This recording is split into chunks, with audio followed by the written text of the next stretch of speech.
നരകത്തിലേക്ക് പോകാനുള്ള എളുപ്പവഴി അല്ലാഹുവിന്റെ പരിശുദ്ധമായ ഖുർആനിലെ ഒരായത്ത് പഠിച്ചിട്ട് അല്ലാഹുവിന്റെ വിശുദ്ധമായ ഖുർആനിലെ 114 അധ്യായങ്ങൾ 6600 പരം വരുന്ന ആയത്തുകൾ ഉണ്ടല്ലോ. ആ പരിശുദ്ധമായ ഖുർആനിലെ ഒരു അധ്യായമോ ഒരായത്തോ പഠിച്ചിട്ട് ഏതെങ്കിലും ഒരു മനുഷ്യനും മറന്നു കളഞ്ഞാൽ,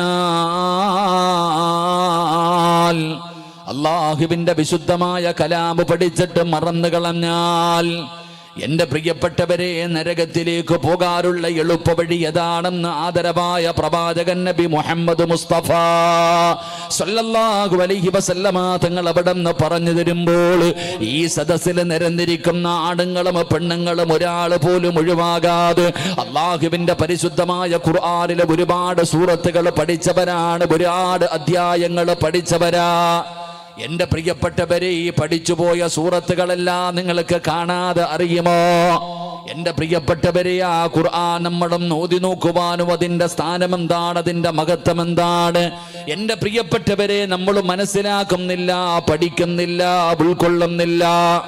എന്റെ പ്രിയപ്പെട്ടവരെ, അല്ലാഹുവിന്റെ വിശുദ്ധമായ ഖുർആനിലെ ഒരു ആയത്ത് പഠിച്ചിട്ട് ഏതെങ്കിലും ഒരു മനുഷ്യനെ മറന്നു കളഞ്ഞാൽ തന്റെ കയ്യിലിരിക്കുന്ന കല്ലിങ്ങനെ താഴേക്ക് വീഴുന്നത് പോലെ അവന് നരകത്തിലേക്ക് പെട്ടെന്ന് വീണു പോകുമെന്ന് നബി മുഹമ്മദ് മുസ്തഫ സല്ലല്ലാഹു അലൈഹി വസല്ലമ തങ്ങൾ അവിടെന്ന് പഠിപ്പിക്കുമ്പോൾ എന്റെ പ്രിയപ്പെട്ടവരെ, അല്ലാഹുവിന്റെ വിശുദ്ധമായ ഖുർആൻ പഠിച്ചവരാണ്, പഠിക്കുന്നവരാണ്, ആ ഖുർആനിന്റെ ആയത്തുകൾ കേൾക്കുന്നവരാണ്. പക്ഷേ നമ്മൾ അതിനെ ആദരിക്കുന്നില്ല, അതിനെ ബഹുമാനിക്കുന്നില്ല, അതിന് കൊടുക്കേണ്ട സ്ഥാനം നമ്മളിൽ പലരും കൊടുക്കുന്നില്ലല്ലോ. അല്ലാഹുവിന്റെ വിശുദ്ധമായ ഖുർആനിലെ ഒരുപാട് ആയത്തുകൾ കേൾക്കുന്നവരാണ്, പക്ഷേ നമ്മൾ അത് ഉൾക്കൊള്ളാൻ തയ്യാറാകുന്നില്ലല്ലോ.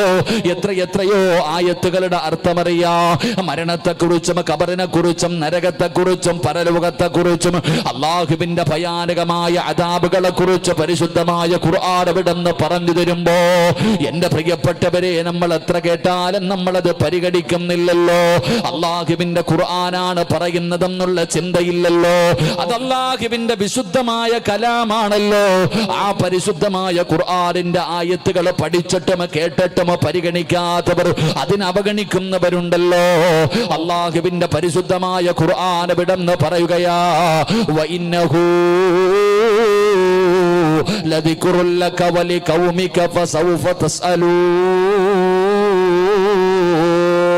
അല്ലാഹുവിന്റെ വിശുദ്ധമായ ഖുർആൻ എവിടെന്ന് പറയുമ്പോ ഇത് നിങ്ങൾക്ക് എല്ലാവർക്കും ഒരു ഉത്ബോധനമായിട്ടാണ് അല്ലാഹുവിന്റെ പരിശുദ്ധമായ ഖുർആൻ അല്ലാഹു ഇറക്കിയിരിക്കുന്നത്.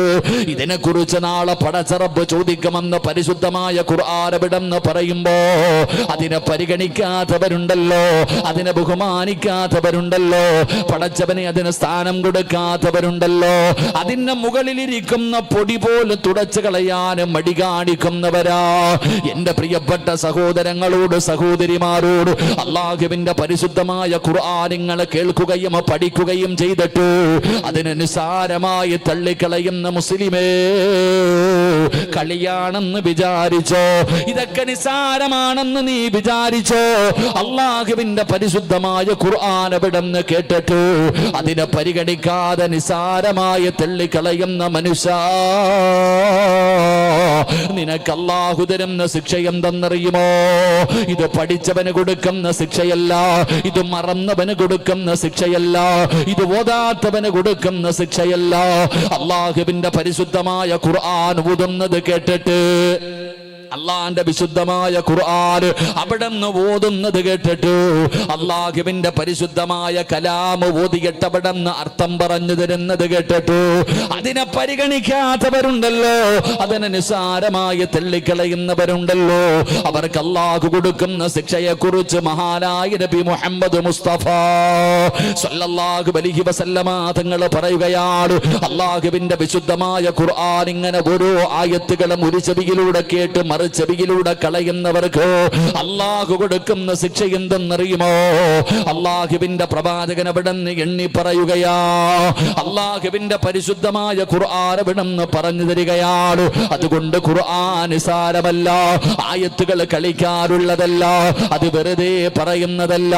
എന്റെ പ്രിയപ്പെട്ടവരെ, അത് കേട്ടിട്ട് നീ അവഗണിച്ച അള്ളാഹു നിനക്ക് 10 ശിക്ഷ തരുമെന്ന് ആദരവായ പ്രവാചകൻ നബി മുഹമ്മദ് മുസ്തഫ സല്ലല്ലാഹു അലൈഹി വസല്ലമ തങ്ങൾ പറയുന്നു, പരിശുദ്ധമായ ഖുർആൻ എല്ലാവരും കേൾക്കണവരാ. ഓതാൻ അറിയാത്തവനും കേൾക്കും, ഓതുന്നവനും ഓതാൻ അറിയാത്തവനും എല്ലാവരും ആണും പെണ്ണും ഖുർആൻ ഓതുന്നത് കേൾക്കുന്നവരാ. ഉസ്താദന്മാരൊക്കെ പള്ളികളിൽ നിന്ന് ഖുർആനിന്റെ ആയത്തുകൾ ഓതിയിട്ട് അർത്ഥം പറഞ്ഞു തരും.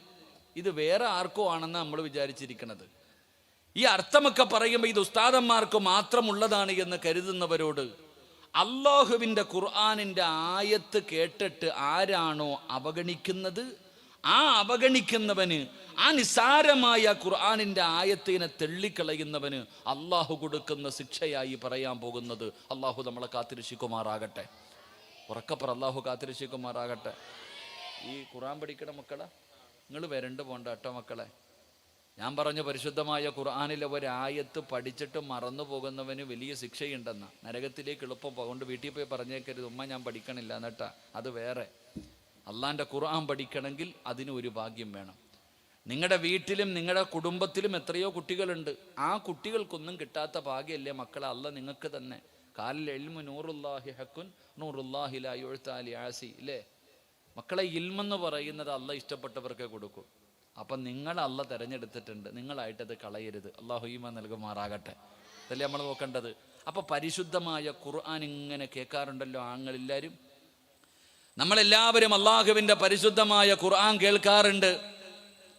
കൈകൊണ്ട് പോലും തൊടാത്തവരും ഉണ്ട്. അത് പോട്ടെ, അള്ളാഹു ഈമാൻ നൽകുമാറാകട്ടെ. ഞാനതുകൊണ്ടാണ് ഉസ്താദ് അത് തൊടാത്തത്. എടാ, നീ തൊടത്തില്ലെങ്കിൽ നീ അത് കേൾക്കുന്നുണ്ടല്ലോ. അപ്പൊ അള്ളാഹുവിന്റെ പരിശുദ്ധമായ ഖുർആൻ, ആ വിശുദ്ധമായ ഖുർആൻ കേട്ടിട്ടതിനെ അവഗണിക്കുന്നവരെ കുറിച്ച് അള്ളാഹു പറയുകയാണ്. അള്ളാഹു അവർക്ക് കൊടുക്കുന്ന ശിക്ഷ എന്തെന്നറിയുമോ? അള്ളാഹുവിന്റെ പ്രവാചകൻ എവിടെന്ന് പറഞ്ഞു തരികയാണ്. പരിശുദ്ധമായ ഖുർആൻ എവിടെന്ന് പറഞ്ഞു തരികയാ. അള്ളാഹുവിന്റെ വിശുദ്ധമായ കലാം കേട്ടിട്ടു അതിനെ പരിഗണിക്കാത്തവനെ കുറിച്ച് അള്ളാഹു പറയുകയാണ്. വമൻ അളിലമു മിമ്മൻ ദുക്കിറ ബിആയാതി റബ്ബിഹി ഫഅറള അൻഹാ വനസിയ മാ ഖദ്ദമത് യദാ. അള്ളാഹുവിന്റെ പരിശുദ്ധമായ ഖുർആനിന്റെ ആയത്തുകൾ കേൾക്കുന്നവരാണ്. മരണത്തിന്റെ ആയത്ത്, ഖബറിനെ കുറിച്ച് പറയുന്ന ആയത്ത്, നരകത്തിനെ കുറിച്ചും നരകത്തിന്റെ തീയെക്കുറിച്ചും നരകത്തിന്റെ തട്ടുകളെ കുറിച്ചും അതിനകത്ത് കിടക്കുന്ന വിഭാഗത്തെ കുറിച്ചും മഹ്ശറയെ കുറിച്ചും സിറാത്തിനെ കുറിച്ചും മീസാനിനെ കുറിച്ചും അള്ളാഹുവിന്റെ പരിശുദ്ധമായ ഖുർആനിന്റെ ആയത്തുകൾ ഇങ്ങനെ പറഞ്ഞു തരുന്നുണ്ടല്ലോ. ആയത്തുകൾ കേട്ടിട്ട് പരിഗണിക്കാത്ത മനുഷ്യ,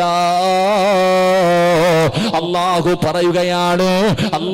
പറയുകയാണ്, താടിയുള്ളവനാണെങ്കിലും തഴമ്പുള്ളവനാണെങ്കിലും നിസ്കരിക്കുന്നവനാണെങ്കിലും പടച്ചവനെ സദഖ കൊടുക്കുന്നവനാണെങ്കിലും ഫർദ് ധരിച്ചുകൊണ്ട് ഹിജാബ് ധരിച്ചുകൊണ്ട് കയ്യിൽ തസ്ബീഹും പിടിച്ചുകൊണ്ട് ദിക്ർ പറഞ്ഞു നടക്കുന്ന വഅദിന്റെ സദസ്സിലേക്ക് കടന്നു വരുന്ന ഉമ്മയാണെങ്കിലും അള്ളാഹുവിന്റെ പരിശുദ്ധമായ ഖുർആൻ എവിടെന്ന് പറയുകയാ. അള്ളാഹുവിന്റെ വിശുദ്ധമായ ഖുർആൻ എവിടെന്ന് കേട്ടിട്ടു അതിനെ നിസ്സാരമായി തള്ളിക്കളയുന്ന മനുഷ്യ, ലോകത്തിലെ ഏറ്റവും വലിയ അക്രമി ആരെന്നറിയുമോ? ഈ പ്രപഞ്ചത്തിലെ ഏറ്റവും വലിയ അക്രമി ആരെന്നറിയുമോ? കൊല ചെയ്യുന്നവനല്ല, കൊള്ളയടിക്കുന്നവനല്ല, അക്രമം പ്രവർത്തിക്കുന്നവനല്ല, ശിർക്ക് ചെയ്ത് നടക്കുന്നവനല്ല. അള്ളാഹുവിന്റെ പരിശുദ്ധമായ ഖുർആൻ എവിടെന്ന് പറയുകയാണ്. അള്ളാഹുവിന്റെ വിശുദ്ധമായ കലാമുണ്ടല്ലോ, അള്ളാഹുവിന്റെ കലാം കേട്ടിട്ട് അതിനെ നിസാരമായി കാണുന്ന മനുഷ്യ,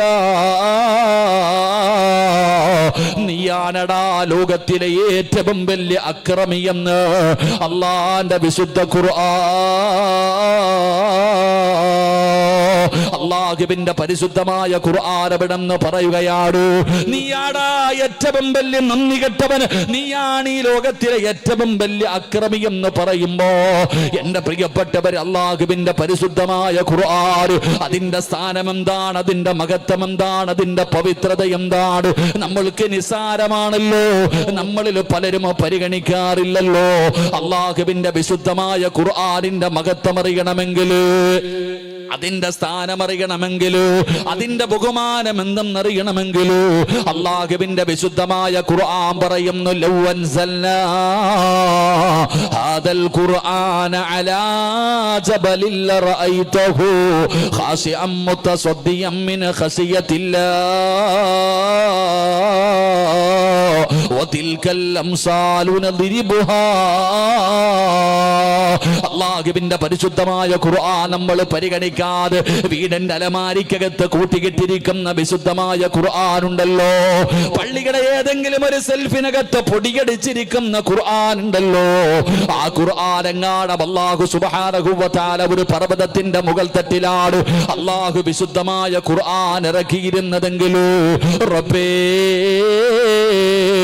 പേടിച്ചു വിറച്ചുകൊണ്ട് ആ പർവ്വതങ്ങൾ പോലും പൊടിഞ്ഞു പോകുമായിരുന്നു എന്ന് അള്ളാന്റെ ഖുർആൻ വിടന്ന് പറഞ്ഞു തരുമ്പോ എന്റെ പ്രിയപ്പെട്ടവര്, അള്ളാഹുവിന്റെ വിശുദ്ധമായ ഖുർആൻ, ആ ഖുർആൻ കേട്ടിട്ട് പരിഗണിക്കാത്തവര്, എടാ നിനക്കാണത് തിരിയാത്തത്, മുസ്ലിം എന്ന് പറഞ്ഞു നിനക്കാ, മുസ്ലിം എന്ന് പറഞ്ഞു നടക്കുന്ന നിനക്കാണത് തിരിയാത്തത്. അബൂജഹലിന് അള്ളാഹുവിന്റെ പരിശുദ്ധമായ ഖുർആനിന്റെ മഹത്വം അറിയാം, അബൂ സുഫിയാൻ അറിയാമായിരുന്നു. പടച്ചവനെ, ഒരുപാട് പേർക്ക് അല്ലാഹുവേ ഇസ്ലാമിന്റെ ഏറ്റവും വലിയ ശത്രുക്കളാണ്. അബൂജഹലുണ്ടല്ലോ, ഉത്തുബത്തുണ്ടല്ലോ, സൈബത്തുണ്ടല്ലോ, ഇവർ അല്ലാഹുവിന്റെ വിശുദ്ധമായ ഈ ദീനിനെതിരെ പ്രവർത്തിച്ചവരാണ്. പക്ഷേ ഇവർക്ക് പോലും അല്ലാഹുവിന്റെ ഖുർആൻ കേൾക്കാൻ വല്ലാത്ത ഇഷ്ടമായിരുന്നു. ഖുർആൻ എവിടുന്ന് പാരായണം ചെയ്യുന്നത് കേൾക്കാൻ അവർക്ക് പോലും വല്ലാത്ത ഇഷ്ടമായിരുന്നു. എത്രയെത്രയോ ചരിത്രങ്ങൾ നമുക്ക് കാണാം. നമുക്കാണ് അല്ലാഹുവിന്റെ ഖുർആനിന്റെ ആയത്തുകൾ കേൾക്കുമ്പോൾ നമുക്കത് കേൾക്കാൻ ഇത്തിരി ബുദ്ധിമുട്ടും പ്രയാസവും. എങ്കിൽ മഹാനായ ആദരവായ പ്രവാചകൻ നബി മുഹമ്മദ് മുസ്തഫ സല്ലല്ലാഹു അലൈഹി വസല്ലമ തങ്ങൾ തൻ്റെ വീടിനകത്തിരുന്ന് ഖുർആൻ ഓതുകയാണ്. തൻ്റെ വീടിൻ്റെ അകത്തിരുന്ന് ഖുർആൻ ഓതി പ്രവാചകൻ ഖുർആൻ ഓതൽ നിർത്തിയപ്പോൾ വീടിൻ്റെ ചുറ്റുഭാഗത്ത് നിന്ന് അബൂജഹലും മുത്തുബത്തും ഷൈബത്തും 3 പേര് ഇങ്ങനെ ഒളിച്ചിരുന്നിട്ട് എഴുന്നേറ്റ് വരികയാണ്. അപ്പോൾ ചോദിച്ചു, എവിടെ വന്നതാ? ഈ മുഹമ്മദ് ഈ ഓതുന്നത് കേൾക്കാൻ വന്നതാ സല്ലല്ലാഹു അലൈഹി വസല്ലം. അപ്പോൾ അവർ തന്നെ ചോദിച്ചു, നമ്മളല്ലേ നാട്ടുകാരോട് ഇത് കേൾക്കരുതെന്ന് പറയണത്? നമ്മൾ പകല് ജനങ്ങളോട് പറയുന്നു ഇത് കേൾക്കരുത്, പക്ഷെ നമ്മൾ രാത്രിയിൽ ഇത് വന്നിരുന്ന് കേൾക്കണം. അപ്പോൾ ഇത് ശരിയല്ല, ഇനി മേലാ ചെയ്യരുത് കേട്ടാ എന്ന് പറഞ്ഞുകൊണ്ട് 3 പേരും പിരിഞ്ഞു. പിറ്റേ ദിവസവും രാത്രി വന്നു. നമ്മൾ ചരിത്രം പഠിക്കുക. അപ്പോൾ അവർ പോലും ഖുർആൻ കേൾക്കുന്നുണ്ട്. അവർ പോലും അല്ലാഹുവിൻ്റെ പരിശുദ്ധമായ ഖുർആൻ അതിൻ്റെ സ്ഥാനവും മഹത്വവും പവിത്രതയും മനസ്സിലാക്കുന്നു. നമ്മളത് വളരെ നിസ്സാരമായിട്ട് ഉസ്താദന്മാർക്ക് പിരിക്കാനും മരണ വീട്ടിൽ ഓതാനും നിസ്കരിക്കുമ്പോൾ ഓതാനുമുള്ള ഒരു സാധനമായി ഖുർആൻ മാറി. നമ്മൾ നമ്മൾ ചിന്തിക്കേണ്ടത് എവിടെയാ? എൻ്റെ പ്രിയപ്പെട്ട സഹോദരങ്ങളെ, എത്രയെത്രയോ മോശമായി ജീവിതം നയിച്ചവരെ നന്നാക്കിയത് ഖുർആനാ. മഹാനായ സയ്യിദുന ഉമർ ഇബ്നുൽ ഖത്താബ് റളിയല്ലാഹു തആല അൻഹുവിന്റെ ചരിത്രം നിങ്ങൾ എടുത്തു നോക്ക്. അല്ലാഹുവിന്റെ വിശുദ്ധമായ ഖുർആനിലെ ഒറ്റ ആയത്തല്ലേ മഹാനായ ഉമർ ഇബ്നുൽ ഖത്താബ് റളിയല്ലാഹു തആല അൻഹുവിനെ അല്ലാഹുവിന്റെ ദീനിലേക്ക് കൊണ്ടുവന്നത്. എൻ്റെ പ്രിയപ്പെട്ട സഹോദരങ്ങൾ, അതുകൊണ്ട് അല്ലാഹുവിന്റെ പരിശുദ്ധമായ ഖുർആൻ, ആ ഖുർആനിന്റെ ആയത്തുകൾ കേട്ടിട്ട് ഏതെങ്കിലും ഒരു മനുഷ്യൻ അവഗണിച്ചാൽ അവനെക്കുറിച്ച് അല്ലാഹു പറയുന്നു, ലോകത്തിലെ ഏറ്റവും വലിയ അക്രമി അവനെക്കാളും വലിയ അക്രമിയില്ല. അല്ലാഹു നമ്മളെ കാത്തിരക്ഷിക്കുമാറാകട്ടെ. എൻ്റെ പ്രിയപ്പെട്ടവരെ, ഞാൻ വിശദീകരിക്കുന്നില്ല. അള്ളാന്റെ പരിശുദ്ധമായ ഖുർആന്, ആ വിശുദ്ധമായ ഖുർആനിനെ കേട്ടിട്ട് അവഗണിക്കുന്നവരുണ്ടല്ലോ, അവരെ കുറിച്ച് അല്ലാഹു പറയുകയാണ്. അല്ലാഹു അവരെ കുറിച്ച് പറഞ്ഞു തരികയാ. രണ്ടാമത്തെ ശിക്ഷ എന്തെന്നറിയുമോ? എന്റെ പ്രിയപ്പെട്ടവരെ, നമ്മൾ പലരും ചോദിക്കുമല്ലോ, എന്താണ് ഇവൻ നന്നാകാത്തത്, എന്താ ഇവന്റെ ജീവിതത്തിൽ ഒരു മാറ്റമുണ്ടാകാത്തത്, എത്ര ഉപദേശിച്ചിട്ടും ഇവൻ നന്നാകുന്നില്ലല്ലോ, മരണം പറഞ്ഞിട്ടും ഖബർ പറഞ്ഞിട്ടും നരകം പറഞ്ഞിട്ടും ഇവൻ നന്നാകുന്നില്ലല്ലോ, എന്തുകൊണ്ടാണ് ഇവന്റെ ഹൃദയത്തിന്റെ അകത്ത് ദീനിറങ്ങാത്തത്, ഇവന്റെ ഹൃദയത്തിന്റെ അകത്ത് ഹിദായത്ത് കിടക്കാത്തത് എന്തുകൊണ്ടാണ്? പടച്ചവനെ തല്ലിയിട്ടും എത്രയൊക്കെ ഉപദേശിച്ചിട്ടും നന്നാകാത്തവരെ കാണുമല്ലോ. അതിന്റെ കാരണം എന്തെന്നറിയുമോ സഹോദരാ? അല്ലാഹുവിന്റെ പരിശുദ്ധമായ ഖുർആൻ എവിടെന്ന് പറയുകയാ, ഇന്നാ ജഅൽനാ അലാ ഖുലൂബിഹിം. അല്ലാഹുവിന്റെ വിശുദ്ധമായ ഖുർആൻ എവിടെന്ന് പറയുകയാ, വഇൻ തദഊഹും ഇലൽ ഹുദാ ഫലം യഹ്തദൂ ഇദൻ അബദാ. അല്ലാഹുവിന്റെ വിശുദ്ധമായ ഖുർആൻ എവിടെന്ന് പറഞ്ഞു തരികയാണ്. അല്ലാഹുവിന്റെ വിശുദ്ധമായ കലാബോധി എട്ടവിടെന്ന് അർത്ഥം പറഞ്ഞു കൊടുത്തിട്ട് അതിനെ ചിന്തിക്കാതെ, അതിനെ ഉൾക്കൊള്ളാതെ, അതിനെ നിസ്സാരമായി തള്ളിക്കളഞ്ഞിട്ട് നടക്കുന്നവര് അല്ലാഹുവിന്റെ ഖുർആൻ പറയുകയാ, പിന്നെ നിന്റെ ഹൃദയത്തിന്റെ അകത്തേക്ക് ഹിദായത്ത് ഇറങ്ങുകയില്ല, പിന്നെ നിന്റെ ഹൃദയത്തിന്റെ അകത്തേക്ക് എത്ര പറഞ്ഞാലും ഇറങ്ങുകയില്ല. അല്ലാഹുവിന്റെ ഖുർആനാണ് പറയുന്നത്, വഇൻ തദൂഹും ഇലൽ ഹുദാ വഇൻ തദൂഹും ഇലൽ ഹുദാ. അതാ പരിശുദ്ധമായ ഖുർആൻ എവിടെന്ന് പറയുകയാണ്, അല്ലാഹുവിന്റെ കലാം എവിടെന്ന് പറയുന്ന ഫലം യഹ്തദൂ ഇദൻ അബദാ. പടച്ചവനെ, പിന്നെ നിന്റെ ഹൃദയത്തിന്റെ അകത്തേക്ക് എത്ര വലിയ ഉപദേശവും ഇറങ്ങുകയില്ല. ഇനി മരണമല്ല, ഖബറല്ല, നരകമല്ല, പരലോകമല്ല, എന്തിനെ കുറിച്ച് പറഞ്ഞു തന്നാലും പിന്നെ നിന്റെ ഹൃദയത്തിനകത്ത് ഇറങ്ങില്ലല്ലോ. എന്റെ പ്രിയപ്പെട്ടവരെ, അല്ലാഹുവിന്റെ ഖുർആൻ എവിടെന്ന് പറയുകയാ, അല്ലാഹുവിന്റെ പരിശുദ്ധമായ ഖുർആൻ എവിടെന്ന് പറയുന്നു, ഫലമ്മാ സാഉ അസാ അല്ലാഹു ഖുലൂബഹും വല്ലാഹു ലാ യഹ്ദിൽ ഖൗമൽ ഫാസിഖീൻ. അല്ലാഹുവിന്റെ പരിശുദ്ധമായ ഖുർആൻ എവിടെന്ന് പറയുകയാണ്, അല്ലാഹു സുബ്ഹാനഹു വ തആല നിന്റെ ചെവിയങ്ങ് അടച്ചു വെക്കുകയാണ്, നിന്റെ ചെവിയങ്ങ് അടയ്ക്കുകയാണ്, നിന്റെ ഹൃദയത്തിൽ അല്ലാഹു സീല് വെക്കുകയാണ്. പിന്നെ എത്ര വലിയ ഉപദേശം നൽകിയാലും നിന്റെ ജീവിതത്തിൽ എവിടെന്ന് നന്നാകാൻ പറ്റില്ല. അതുകൊണ്ടാണ് പടച്ചവനെ, പ്രായം ചെന്ന വാപ്പമാര് പോലും അല്ലാഹുവിന്റെ പള്ളിയുടെ പരിസരത്താണ് കിടക്കുന്നത്. 5 നേരം അല്ലാഹുവിന്റെ പള്ളിയിൽ നിന്ന് ഹയ്യ അലസ് സ്വലാ ഹയ്യ അലൽ ഫലാ, അല്ലാഹുവിന്റെ പള്ളിയിൽ നിന്ന് 5 നേരം ബാങ്ക് വിളിച്ചിട്ട് നമസ്കരിക്കാൻ പോകുന്നില്ലല്ലോ. ആരൊക്കെ ഉപദേശിച്ചാലും അവൻ നന്നാകുന്നില്ലല്ലോ. എന്റെ പ്രിയപ്പെട്ടവരെ, കള്ളുകുടിയനോട് കുടിക്കരുതെന്ന് പറഞ്ഞിട്ട്, വ്യഭിചരിക്കുന്നവനോട് വ്യഭിചരിക്കരുതെന്ന് പറഞ്ഞിട്ട്, പലിശ വാങ്ങുന്നവനോട് വാങ്ങരുതെന്ന് പറഞ്ഞിട്ട്, അതിന്റെ ശിക്ഷകളെ കുറിച്ച് പറഞ്ഞു കൊടുത്തിട്ട്, എന്റെ പ്രിയപ്പെട്ടവരെ, അവന്റെ ഹൃദയത്തിനകത്ത് ഇറങ്ങാത്തതെന്താ? പരിശുദ്ധമായ റമളാൻ മാസം കടന്നു വരുമ്പോ മുസ്ലിമീങ്ങളായ ആണുങ്ങളും പെണ്ണുങ്ങളും പോലും ആ മാസത്തെ ആദരിച്ചുകൊണ്ട് ബഹുമാനിച്ചുകൊണ്ട് നോമ്പ് പിടിക്കുമ്പോ, ആ മാസത്തിൽ പോലും പരസ്യമായിട്ട് കടയിലും റോഡിൽ നിന്ന് വീടി വലിക്കുന്ന മുസ്ലിമിനെ കാണാ. എന്റെ പ്രിയപ്പെട്ടവരെ, ഈ ഉമ്മത്തിന്, ഈ നമ്മുടെ പ്രിയപ്പെട്ട സഹോദരിമാര് അതാ അന്യമതസ്ഥന്റെ കൂടെ ഒളിച്ചോടി പോകുന്ന പെൺകുട്ടിയെ വിളിച്ചു കൊണ്ടുവരുമല്ലോ. എന്നിട്ട് എല്ലാവരും ഉപദേശിക്കുകയാണ്, നാട്ടുകാർ ഉപദേശിക്കുന്നു, മാതാപിതാക്കൾ ഉപദേശിക്കുന്നു, കുടുംബക്കാര് ഉപദേശിക്കുന്നു, അവസാന പള്ളിയിലെ ഉസ്താദന്മാര് കമ്മറ്റിക്കാരും എല്ലാരും ഉപദേശിക്കുന്നു. എന്നിട്ടും ആ പെണ്ണിന്റെ ഹൃദയത്തിന്റെ അകത്ത് ഇറങ്ങുന്നില്ലല്ലോ. എന്റെ പൊന്നുമകൾക്ക് എന്തു പറ്റിയെന്ന് ചോദിക്കുന്ന ഉമ്മ, അല്ലാഹു സീല് ചെയ്ത് കഴിഞ്ഞാൽ, അല്ലാഹു ചെവിയടച്ചു കഴിഞ്ഞാൽ, നീ കിടന്ന് ഖുർആനിന്റെ ആയത്തും മരണവും നരകവും പറയുന്നത് നിന്റെ പൊന്നുമകളെ കേട്ടാലല്ലേ അവരുടെ ജീവിതത്തിൽ മാറ്റം വരികയുള്ളൂ. എന്റെ പ്രിയപ്പെട്ടവർ, അല്ലാഹു നിന്നെ കൈയൊഴിഞ്ഞു കഴിഞ്ഞാൽ, അല്ലാഹു നിന്നെ കൈയൊഴിഞ്ഞു കഴിഞ്ഞാൽ പടച്ചവരെ പിന്നെ രക്ഷയില്ലല്ലോ. അതുകൊണ്ടാണ് പടച്ചവനെയും നീ സമുദായം കാണുന്നത്. എന്തൊക്കെ പേകൂത്തുകളാണ് നമ്മുടെ ഉമ്മത്തിന് കാണിച്ചുകൊണ്ട് നടക്കുന്നത്. എന്റെ പ്രിയപ്പെട്ടവരെ, നമുക്ക് തന്നെ നാണക്കേട് തോന്നുന്ന രീതിയിൽ എത്ര പ്രസംഗിച്ചാലും എന്തൊക്കെ പറഞ്ഞാലും ഞങ്ങൾക്കൊരു മാറ്റമില്ല. എന്റെ പ്രിയപ്പെട്ട ചെറുപ്പക്കാർക്ക് പിന്നെ വാസി കൂടുകയാണ്. ആർഭാട വിവാഹങ്ങളോ, എന്തൊക്കെ അനാചാരങ്ങളോ, പടച്ചവനെ എന്തെല്ലാം മോശമായ പ്രവർത്തനങ്ങളാണ് ഈ സമുദായം ചെയ്യുന്നത്. പെണ്ണിനോട് ഫർദ് ധരിക്കണം, നീ അല്ലാഹുവിനെ ഭയന്ന് ജീവിക്കണം, നീ ഔറത്ത് മറക്കണം എന്ന് പറഞ്ഞവനെ കളിയാക്കുന്ന കാലഘട്ടമാ. എന്തുകൊണ്ടാണ് ഇങ്ങനെ സംഭവിക്കുന്നതെന്നറിയുമോ? അല്ലാഹുവിന്റെ വിശുദ്ധമായ ഖുർആൻ കേട്ടിട്ട് അതിനെ നിസാരമായി കാണുന്ന മനുഷ്യ, പിന്നെ നിനക്ക് ഹിദായത്ത് ഉണ്ടാകില്ല. നിന്റെ ഹൃദയം അല്ലാഹു അങ്ങടയ്ക്കുകയാണ്, നിന്റെ ഹൃദയം അല്ലാഹു സീല് വെക്കുകയാണ്. പടച്ചവരെ, എന്തുകൊണ്ടാ സഹോദരാ അല്ലാഹുവിന്റെ വിശുദ്ധമായ ഖുർആൻ കേട്ടിട്ട് നമുക്ക് നന്നാകാൻ പറ്റുന്നില്ലല്ലോ? മരണവും ഖബറുമെല്ലാം പറഞ്ഞു കൊടുത്തിട്ട് എന്തുകൊണ്ടാണ് പടച്ചവനെ അതാ നരകത്തിന്റെ തട്ടുകളും നരകത്തിന്റെ ശിക്ഷകളും എല്ലാം പറഞ്ഞു കൊടുത്തിട്ടും വേറെ ഒരു മതസ്ഥരും ഇതുപോലെ പറഞ്ഞു കൊടുക്കാറില്ല? ഈ മുസ്ലിം ഉമ്മത്തിന് വേണ്ടി, ഈ ഉമ്മത്തിന് മാത്രമാണ് ഇതുപോലെ പഠിപ്പിച്ചു കൊടുക്കുന്നത്, പറഞ്ഞു കൊടുക്കുന്നത്. എന്നിട്ട് ഏറ്റവും വലിയ മോശമായ പ്രവർത്തനം നടത്തുന്നത് ഈ സമുദായം തന്നെയാ.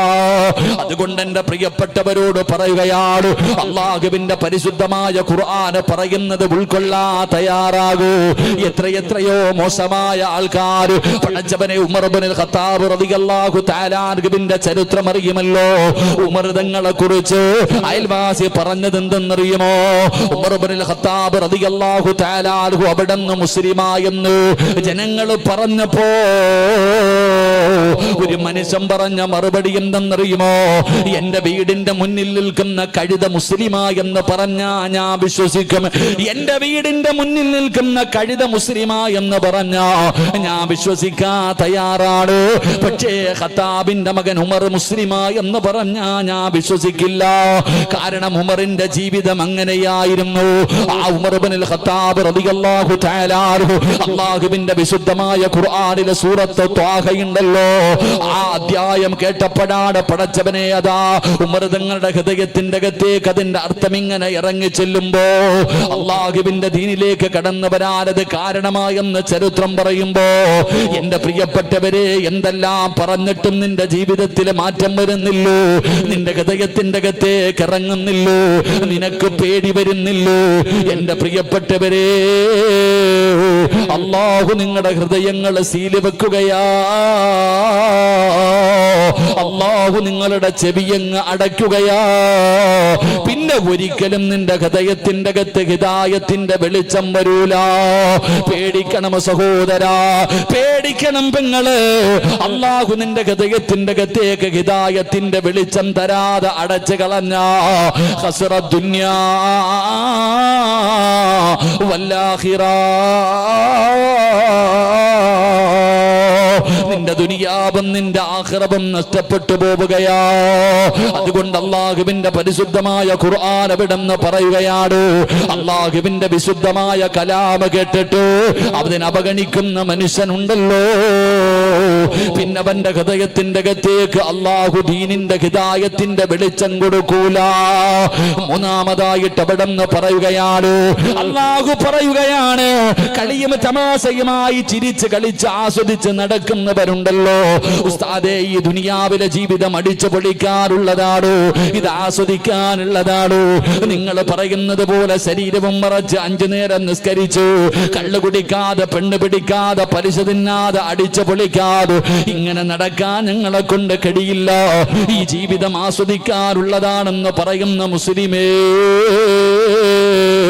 അല്ലാഹുവിന്റെ വിശുദ്ധമായ ഖുർആൻ എവിടെന്ന് പറയുകയാ, അല്ലാഹുവിന്റെ ഖുർആൻ എവിടെന്ന് പറയുകയാ, വമൻ അളിലമു മിമ്മൻ ദുക്കിറ ബിആയാതി റബ്ബിഹി സുമ്മ അറള അൻഹാ ഇന്നാ മിനൽ മുജ്രിമീന മുൻതഖിമൂൻ. അള്ളാഹുവിന്റെ പരിശുദ്ധമായ ഖുർആൻ പറയുന്നു, അടിച്ചു പൊളിച്ച് നടന്നോടാ, പക്ഷേ നിനക്ക് കഠിനമായ ശിക്ഷയുണ്ട്. അള്ളാന്റെ ഖുർആൻ അവിടെ നിന്ന് ഓർമ്മപ്പെടുത്തുകയാ, നിനക്ക് കഠിനമായ ശിക്ഷ ഞാൻ ഒരുക്കി വെച്ചിട്ടുണ്ട്. എന്റെ പ്രിയപ്പെട്ടവരെ, അള്ളാഹുവിന്റെ വിശുദ്ധമായ ഖുർആൻ അവിടെ നിന്ന് ഓർമ്മപ്പെടുത്തുകയാണ്, എങ്ങനെ വേണമെങ്കിലും നീ നടന്നോ, എങ്ങനെ വേണമെങ്കിലും നീ ജീവിച്ചോ. നമ്മുടെ രാജ്യത്തതിനുള്ള സ്വാതന്ത്ര്യമുണ്ടല്ലോ. ഇഷ്ടമുള്ള ഭക്ഷണം കഴിക്കോ, ഇഷ്ടമുള്ള വസ്ത്രം ധരിക്കോ, ഇഷ്ടമുള്ളതുപോലെ സുഖിച്ച് ആസ്വദിച്ച് നടക്കാമല്ലോ. എങ്ങനെ വേണമെങ്കിലും നീ നടന്നോ. അല്ലാഹു നിന്നോട് പറയുന്നുണ്ടല്ലോ, ഇന്നാ ഹദൈനാഹു സബീല ഇമ്മാ സഖിറാ വ ഇമ്മാ കഫൂറാ. അല്ലാഹുവിന്റെ വിശുദ്ധമായ ഖുർആൻ വിടന്ന് നിനക്ക് പ്രായപൂർത്തിയായപ്പോ, ഒരാണിനും പെണ്ണിനും പ്രായപൂർത്തിയായപ്പോ അല്ലാഹു സുബ്ഹാനഹു വ തആല പറയുന്നു, ഇന്നലെ വരെ ജീവിച്ചതുപോലെയല്ല. ഇന്നലെ വരെ നീ എന്തു ചെയ്താലും നന്മ ചെയ്താൽ അതിന്റെ പ്രതിഫലം നിന്റെ മാതാപിതാക്കൾക്ക്, തിന്മ ചെയ്താൽ അതിന്റെ ശിക്ഷ നിന്റെ മാതാപിതാക്കൾക്ക്. പക്ഷേ ഇന്ന് നീ പ്രായപൂർത്തിയായിരിക്കുകയാണ്. ഇന്നു മുതലുള്ള ജീവിതമുണ്ടല്ലോ. അല്ലാഹു പറയുന്നു, നിന്റെ മുന്നിൽ രണ്ട് വഴിയാണുള്ളത്. ഇന്നാ ഹദൈനാഹു സബീല ഇമ്മാ സഖിറ. ഈ കാണുന്ന വഴി സ്വർഗത്തിലേക്കുള്ള വഴിയാണ്. വളരെ കഷ്ടപ്പാടാണ് മോനെ. ഈ കാണുന്ന വഴിയിലൂടെ പോകണമെങ്കിൽ നിസ്കരിക്കണം, ഖുർആൻ ഓതണം, നോമ്പ് പിടിക്കണം, സദഖ കൊടുക്കണം. അല്ലാഹു പറയുന്ന കാര്യങ്ങൾ മുഴുവനും അനുസരിച്ചു കൊണ്ട് പോകണം. ഇതിലേ പോകാൻ പ്രയാസമാണ്. പക്ഷേ ഇതിന്റെ അവസാനം സ്വർഗമാണ്. ഇതിന്റെ അവസാനം സ്വർഗമാണ്. എന്നിട്ട് പറയുന്ന ഈ കാണുന്ന വഴിയുണ്ടല്ലോ, ഈ വഴിയിലൂടെ എന്ത് വേണമെങ്കിലും ചെയ്യാം, എങ്ങനെ വേണമെങ്കിലും നടക്കാം, എങ്ങനെ ആസ്വദിച്ച് കള്ളു കുടിക്കാം, വ്യഭിചരിക്കാം, പലിശ തിന്നാം, ശരീരം മറക്കാതെ നടക്കാൻ, ന്യൂഇയർ ആഘോഷിക്കാം, ഓണം ആഘോഷിക്കാം, ക്രിസ്മസ് ആഘോഷിക്കാം, എങ്ങനെ വേണമെങ്കിലും നിനക്കിതിലെ നടന്നു പോകാം. പക്ഷേ ഇതിന്റെ അവസാനം നരകമാ, കഠിനമായ ശിക്ഷയാ. അല്ലാഹുവിന്റെ പരിശുദ്ധമായ ഖുർആൻ വിടന്ന് പറഞ്ഞു തരുമ്പോ, അല്ലാഹുവിന്റെ കലാപ് കേട്ടിട്ട് അവഗണിക്കുന്നവര്, ജീവിതത്തിൽ നന്നാകാ മനസ്സില്ലാത്തവർ, എന്ത് സംഭവിക്കുന്നു മുസ്ലിമേ? എന്തേ നമ്മുടെ ഹൃദയം എങ്ങനെ ആയിപ്പോയത്? അല്ലാഹുവിന്റെ പരിശുദ്ധമായ ഖുർആനിന്റെ ആയത്തുകൾ ഓതിയിട്ട് ഉസ്താദന്മാര് അർത്ഥം പറഞ്ഞു തരുമ്പോ എന്തുകൊണ്ട് നമ്മളെ കൊണ്ട് ചിന്തിക്കാൻ കഴിയുന്നില്ല? എത്രയോ മോശമായി ജീവിതം നയിച്ചവര് നന്നായത് ഈ ഖുർആൻ കേട്ടട്ടാ. അല്ലാഹുവിന്റെ പരിശുദ്ധമായ ഖുർആൻ കേട്ടിട്ട് എത്രയോ പേര് നന്നായല്ലോ. എന്റെ പ്രിയപ്പെട്ടവരെ, എത്രയോ സ്വഹാബത്തിന്റെ കഥകൾ നമുക്കറിയാം. എത്രയോ മഹാനായ ഫുളൈൽ ഇബ്നു ഇയാദ് റളിയല്ലാഹു തആല അൻഹു. ഫുളൈൽ ഇബ്നു ഇയാദ് എന്ന് പറയുന്ന മനുഷ്യൻ ആരെന്നറിയുമോ? കൊള്ളക്കാരുടെ നേതാവായിരുന്നു, കൊള്ള സംഘത്തിന്റെ നേതാവായിരുന്നു ഫുളൈൽ ഇബ്നു ഇയാദ് റളിയല്ലാഹു തആല അൻഹു. ആ ഫുളൈൽ എന്ന് പറയുന്ന മനുഷ്യനൊരു സ്വഭാവമുണ്ട്. ഏതെങ്കിലും ഒരു പെണ്ണിനെ കണ്ട് ഇഷ്ടപ്പെട്ട് കഴിഞ്ഞാൽ പടച്ചവനെ പിന്നെ അവളെ വിടാറില്ല. അവളെ ശാരീരികമായി ബന്ധപ്പെടുന്ന ഒരു സ്വഭാവമുണ്ട്. പടച്ചവനെ, ഫുളൈൽ എന്ന് പറയുന്ന ചെറുപ്പക്കാരനുണ്ടല്ലോ, ഒരു സുന്ദരിയായ ഒരു പെണ്ണിനെ കാണുകയാണ്. പടച്ചറപ്പിനെ പേടിച്ച് നടക്കുന്ന ഒരു പെണ്ണിനെ കാണുകയാണ്. പുറകെ നടന്ന് തന്റെ മോഹമൊക്കെ പറഞ്ഞു നോക്കി. എന്തൊക്കെ വഴി പറഞ്ഞിട്ടും ആ പെണ്ണവിടെന്ന് സമ്മതിക്കുന്നില്ല. അവസാനം ഫുളൈൽ എന്ന് പറയുന്ന മനുഷ്യനുണ്ടല്ലോ, പാതിരാത്രി ആരും കാണാതെ പെണ്ണിന്റെ വീട് ചവിട്ടി തുറക്കുകയാണ്. പെണ്ണിന്റെ വീടിനകത്തേക്ക് കടന്നു പോവുകയാണ്. വീട് ചവിട്ടി തുറന്നു, പീഡനത്തിന് വേണ്ടി കടന്നു ചെന്നു.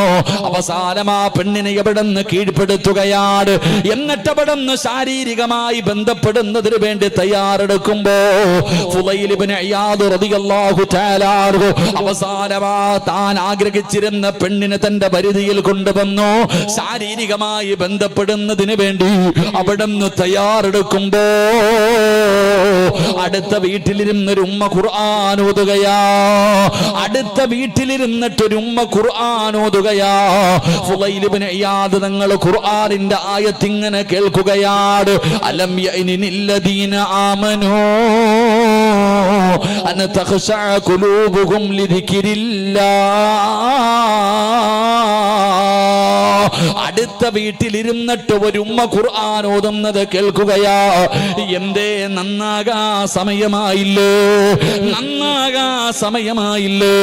താൻ ആഗ്രഹിച്ചിരുന്ന പെണ്ണിനെ കീഴ്പ്പെടുത്തി ബലാത്സംഗം ചെയ്യാ തയ്യാറെടുക്കുന്ന ഫുളയില് അള്ളാന്റെ പരിശുദ്ധമായ ഖുർആനില് അലം യഅനില്ലദീന ആമനൂ അൻ തഖ്ശഅ ഖുലൂബുഹും ലിദിക്രില്ലാഹ്.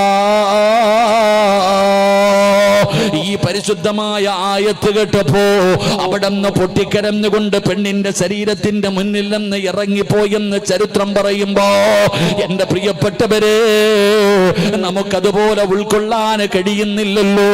നമുക്ക് കളിയാണല്ലോ, നമുക്ക് നിസാരമാണല്ലോ, നമ്മൾ ആദരിക്കുന്നില്ലല്ലോ, നമ്മൾ ബഹുമാനിക്കുന്നില്ലല്ലോ, അതിന്റെ പവിത്രത എന്താണെന്ന് മനസ്സിലാക്കുന്നില്ലല്ലോ.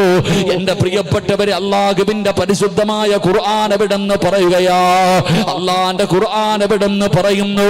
ഏ ഉപ്പാ, അള്ളാന്റെ ഖുർആൻ കേട്ടിട്ട് നീ അവഗണിച്ച, നീ നിസാരമായി തള്ളിക്കളഞ്ഞ, അള്ളാഹു നിനക്ക് തരുന്ന മൂന്നാമത്തെ ശിക്ഷ എന്തെന്നറിയുമോ?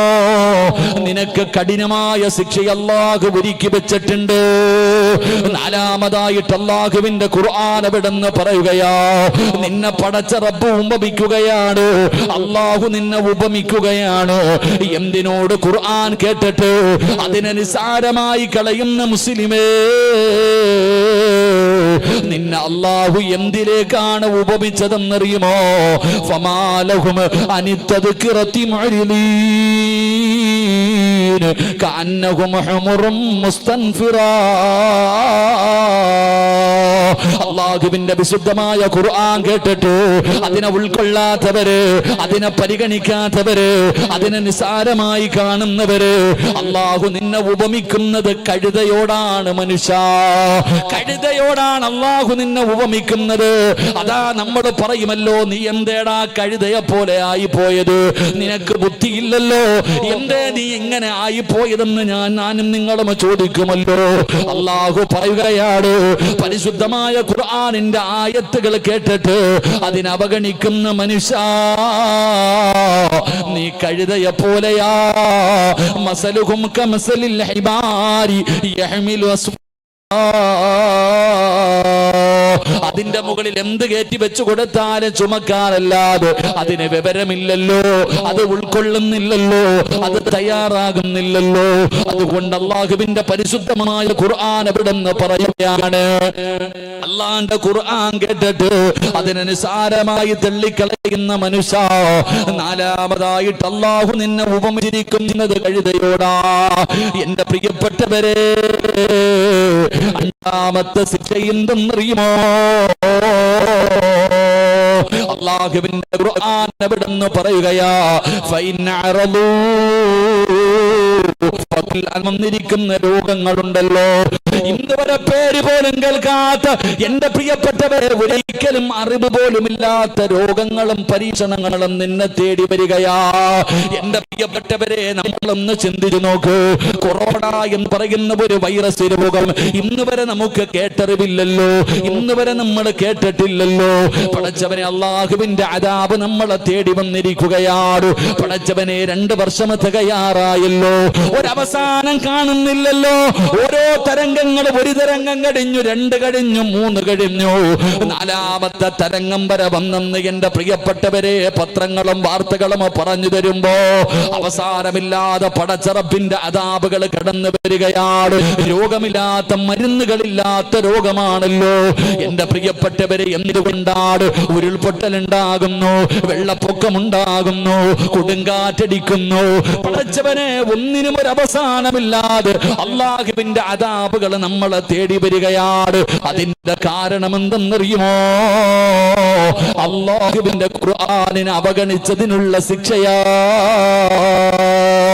അള്ളാഹുവിന്റെ പരിശുദ്ധമായ ഖുർആനില് വനഹ്ശുറുഹു യൗമൽ ഖിയാമത്തി അഅമാ ഖാല റബ്ബി ലിമ ഹശർതനി അഅമാ വഖദ് കുന്തു ബസീറാ ഖാല അലകദാലിക അതതുക ആയാതുനാ ഫനസീതഹാ വകദാലികൽ യൗമ തുൻസാ.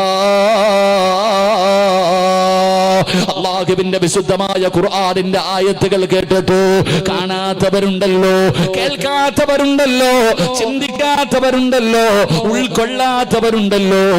നീ സൂക്ഷിക്കണം. അല്ലാഹു കാക്കുമാറാകട്ടെ. അതിലെ ഒന്ന്, എൻ്റെ പ്രിയപ്പെട്ട സഹോദരങ്ങളെ, മസ്ജിദ്. അള്ളാന്റെ പള്ളിയിൽ നിസ്കരിക്കാൻ ആളില്ലാതെ വന്ന പള്ളി കരയും. അള്ളാഹുവിന്റെ പള്ളികൾ, ആ പള്ളിക്കകത്ത് നമസ്കരിക്കാൻ ആളില്ലാതെ വന്ന നമ്മൾ കരയുന്നത് പോലെ പള്ളി കരയും. പള്ളി കരയാൻ തുടങ്ങിയ പിന്നെ ആ നാട് നശിക്കും. അള്ളാഹു നമ്മളെ കാക്കുമാറാകട്ടെ. ഉറക്കപ്പറ അല്ലാഹു കാക്കുമാറാകട്ടെ. 1.5 കൊല്ലമായി പള്ളി കരയാൻ തുടങ്ങിയിട്ട് ഇല്ലേ? കൊറോണ വന്നതിന് ശേഷം ഇപ്പം അങ്ങോട്ട് നമ്മൾ പോക്ക് തന്നെ ഇല്ല. പള്ളിയിലേക്ക് നമ്മളിപ്പോൾ പോകുന്നില്ലല്ലോ. സാമൂഹിക അകലം ഉണ്ടെങ്കിൽ ഇന്ന് പള്ളിക്കകത്ത് മാത്രമേ ഉള്ളൂ. ഇപ്പൊ കൊറോണ പള്ളിക്കകത്താ ജീവിക്കുന്നത്. ആ കൊറോണയെ നമ്മൾ പേടിക്കണം. അള്ളാഹു കാക്കുമാറാകട്ടെ. ഇല്ലേ മനുഷ്യന്മാരെ? എന്തുവായിരുന്നില്ലേ ഉസ്താദന്മാരെ? കൊറോണ വന്നപ്പോ ഗവൺമെന്റ് പറഞ്ഞു, ലോക്ക്ഡൗൺ പ്രഖ്യാപിച്ചു, ഇനി പള്ളിയിൽ നിസ്കാരമില്ല. പള്ളിയിലെ ഉസ്താദന്മാര് മാത്രം നിസ്കരിച്ചാൽ മതി. എന്തൊരു കരച്ചില്! ബാങ്ക് വിളിക്കുമ്പോൾ വരെ കരയായിരുന്നു. ഇല്ലേ, ബാങ്ക് വിളിക്കണ സമയത്ത് വരെ കരയുന്ന വീഡിയോ. ഒളിച്ചും പാത്തും ഒക്കെ ജുമാ നിസ്കരിച്ച് പോലീസ് വന്ന് പൊക്കി. ഒളിച്ചും പാത്തും നിസ്കരിച്ചു. പിന്നെ കേസെടുത്തു എത്രയോ പള്ളികൾ. കുറച്ചുകൂടെ കഴിഞ്ഞപ്പോ ഗവൺമെന്റ് പറഞ്ഞു 40 പേർക്ക് നിസ്കരിക്കാം. എവിടെ? ഇപ്പൊ പള്ളിയിൽ ആളുണ്ടോ? ഇല്ല. നമുക്ക് പേടിയായി. ഇതാ മനുഷ്യന്റെ അവസ്ഥ. എടാ, അള്ളാടെ പള്ളിക്കകത്ത് നിസ്കരിക്കാൻ ആളില്ലെങ്കിൽ പള്ളി കരയും. പള്ളി കരഞ്ഞാ പോയി. അള്ളാഹു നമ്മളെ കാക്കുമാറാകട്ടെ. 2, ഖുർആൻ കരയും. നിന്റെ വീടിന്റെ അകത്ത് ഗൾഫിൽ നിന്നൊക്കെ കൊണ്ടുവന്ന് അടുക്കി വെച്ചിട്ടുണ്ടല്ലോ ഇങ്ങനെ ഖുർആൻ. ആരാപ്പ എടുത്ത് ഓതണത്? നമ്മുടെ വീടിന്റെ അകത്ത് അള്ളാഹുവിന്റെ വിശുദ്ധമായ ഖുർആൻ കൊണ്ടുവന്ന് അലമാരിക്കകത്ത് ഇങ്ങനെ നിരത്തി ഗ്ലാസ് ഇട്ട് വെച്ചിട്ടുണ്ട്. ആരാപ്പ അത് എടുത്ത് തുറന്നു നോക്കാം? ചെലന്തി വല അടച്ചിരിക്കുന്ന ഖുർആനില്ലേ ചില വീടുകളിൽ? എന്റെ പ്രിയപ്പെട്ട സഹോദരങ്ങൾ, അള്ളാഹുവിന്റെ വിശുദ്ധമായ ഖുർആൻ എടുത്ത് തുറന്നു നോക്കാതെ ഓതാതെ വരുമ്പോ അതവിടെ ഇരുന്ന് കരയും. ആ കണ്ണുനീര നിന്റെ വീടിന്റെ സർവ്വതും തകർത്ത് കളഞ്ഞത്. അള്ളാഹു നമ്മളെ കാത്തിരക്ഷിക്കുമാറാകട്ടെ. ആ ഖുർആൻ നിന്റെ വീടിനകത്തിരുന്ന് ശപിക്കുകയാ. അള്ളാഹുവിന്റെ പരിശുദ്ധമായ ഖുർആൻ നിന്റെ വീടിനകത്തിരുന്ന് കരയുകയാണുമ്മാ. എന്തുകൊണ്ട് നിനക്കൊന്ന് തുറക്കാൻ? എന്തുകൊണ്ട് നിനക്കൊന്ന് തുറക്കാൻ? ഈ സദസ്സിലിരിക്കുന്ന പലരും ഖുർആൻ ഓതുന്നവരാണ്. പക്ഷേ ഖുർആൻ നോക്കി നമ്മൾ ഓതാറില്ല. അധികം പേരും മൊബൈൽ എടുത്ത് വെച്ച് ഓതുന്നവരാണ്. മൊബൈൽ നോക്കിയിട്ട് ഖുർആൻ ഓതുന്നവർ, കാണാതെ ഖുർആൻ ഓതുന്നവർ. എന്തേ മനുഷ്യ, നിനക്ക് ബുദ്ധിയില്ലാതെ പോയോ? അള്ളാഹുവിന്റെ പ്രവാചകൻ അവിടെന്ന് പറഞ്ഞു, സ്വഹാബാ, 5 കാര്യങ്ങളിൽ നോക്കുന്നത് ഇബാദത്തിന്റെ കൂലിയാ. 5 കാര്യങ്ങളിൽ നോക്കിയാൽ ഇബാദത്താ. ഇബാദത്തിന്റെ കൂലിയുണ്ട്. അവരുടെ കണ്ണിന്റെ കാഴ്ച നഷ്ടപ്പെടൂല. ഉസ്താദേ, എന്റെ കണ്ണിന് രോഗമാണെന്ന് പറയുന്നവര് ഈ 5 കാര്യങ്ങളിൽ നോക്കിക്കഴിഞ്ഞാൽ നിന്റെ കണ്ണിന്റെ കാഴ്ച കുറയൂല. നിനക്ക് ഇബാദത്തിന്റെ കൂലി കിട്ടുമെന്ന് നബി മുഹമ്മദ് മുസ്തഫ സല്ലല്ലാഹു അലൈഹി വസല്ലമ തങ്ങൾ പറയുമ്പോ, ഒന്നാമതായിട്ട് അല്ലാഹുവിന്റെ പ്രവാചകൻ അവിടെന്ന് പറയുന്നു, നോക്കിയാൽ ഇബാദത്തിന്റെ കൂലി കിട്ടുന്ന ഒന്നാമത്തെ കാര്യം എന്തെന്നറിയുമോ? മഹാനായ ഖലീലുല്ലാഹി ഇബ്രാഹിം നബി അലൈഹിസ്സലാം തന്റെ പ്രിയപ്പെട്ട പൊന്നുമകൻ ഇസ്മായിൽ നബി അലൈഹിസ്സലാം, ഇവര് രണ്ടുപേരും കൂടെ അല്ലാഹുവിനെ ആരാധിക്കുന്നതിന് വേണ്ടി പടച്ച റബ്ബിന്റെ അർശിന്റെ നേരെ താഴഭാഗത്ത്, ഈ ലോകത്തിന്റെ മധ്യഭാഗത്ത് പണിതിരിക്കുന്ന അല്ലാഹുവിന്റെ പരിശുദ്ധമായ കഅബാലയമുണ്ടല്ലോ, സ്വർഗത്തിൽ നിന്ന് കൊണ്ടുവന്ന ഹജറുൽ അസ്വദ് എന്ന് പറയുന്ന കല്ലുകൊണ്ട് അലങ്കരിച്ച ആ പരിശുദ്ധമായ കഅബാലയമുണ്ടല്ലോ, അല്ലാഹുവിന്റെ പ്രവാചകൻ തന്റെ നെഞ്ചു ചേർത്ത് വെച്ച് കരഞ്ഞുകൊണ്ട് പരിശുദ്ധമായ കഅബാലയം, ആ കഅബാലയത്തിലേക്ക് ഏതെങ്കിലും ഒരു മനുഷ്യൻ നോക്കിക്കൊണ്ടിരുന്നാൽ നോക്കുന്ന സമയം അത്രയും ഇബാദത്തിന്റെ കൂലിയാ. ഇബാദത്തിന്റെ കൂലിയാ. എന്റെ പ്രിയപ്പെട്ടവരെ, ആ നോട്ടം വെറുതെയാകില്ല, ആ നോക്കിക്കൊണ്ടിരിക്കുന്നത് വെറുതെയാകില്ല. രണ്ടാമതായിട്ട് അല്ലാഹുവിന്റെ പ്രവാചകൻ അവിടെന്ന് പറയുന്നു, നോക്കിയാൽ പ്രതിഫലം കിട്ടുന്ന രണ്ടാമത്തെ കാര്യം എന്തെന്നറിയുമോ? അല്ലാഹുവിന്റെ വിശുദ്ധമായ ഖുർആൻ, അല്ലാഹുവിന്റെ പരിശുദ്ധമായ കലാമുണ്ടല്ലോ വാപ്പാ, അത് കണ്ടുകൊണ്ടിരിക്കണം, അത് നോക്കിക്കൊണ്ടിരിക്കണം. ഓതാൻ അറിയില്ലെങ്കിലും നിന്റെ കണ്ണിന് കാഴ്ചയുണ്ടല്ലോ, നിനക്കൊന്ന് നോക്കിക്കൂടെ, നിനക്കൊന്ന് നോക്കിക്കൂടെ. അല്ലാഹുവിന്റെ പരിശുദ്ധമായ ഖുർആൻ നോക്കുന്നത് ഇബാദത്തിന്റെ കൂലിയാ. അവരുടെ കണ്ണിന്റെ കാഴ്ച നഷ്ടപ്പെടൂല. പടച്ചവനെ, മൂന്നാമത്തെ കാര്യം എന്തെന്നറിയുമോ? ഒന്ന് അല്ലാഹുവിന്റെ പരിശുദ്ധമായ കഅബാലയമാണ്, രണ്ട് അല്ലാഹുവിന്റെ വിശുദ്ധമായ ഖുർആനാണ്. മൂന്നാമത്തെ കാര്യം എന്തെന്നറിയുമോ? നോക്കിയാൽ ഇബാദത്തിന്റെ കൂലി കിട്ടുന്ന മൂന്നാമത്തെ കാര്യം എന്തെന്നറിയുമോ? നമ്മളെ നൊന്ത് പ്രസവിച്ച നമ്മുടെ ഉമ്മയുണ്ടല്ലോ, 9.5 മാസക്കാല ഗർഭം ചുമന്ന് മരണവേദനയുടെ വേദനയും നൊന്ത് പ്രസവിച്ച നമ്മുടെ പ്രിയപ്പെട്ട ഉമ്മയുണ്ടല്ലോ, ഉമ്മയുടെ മുഖത്ത് നോക്കണേ, ഉമ്മയുടെ മുഖത്ത് നോക്കണേ, ഉമ്മയുടെ മുഖത്ത് നോക്കിയിരിക്കണേ. ആ നോട്ടം വെറുതെയാകില്ല. നിനക്ക് ഇബാദത്തിന്റെ കൂലിയുണ്ടെന്ന് ആദരവായ പ്രവാചകൻ നബി മുഹമ്മദ് മുസ്തഫ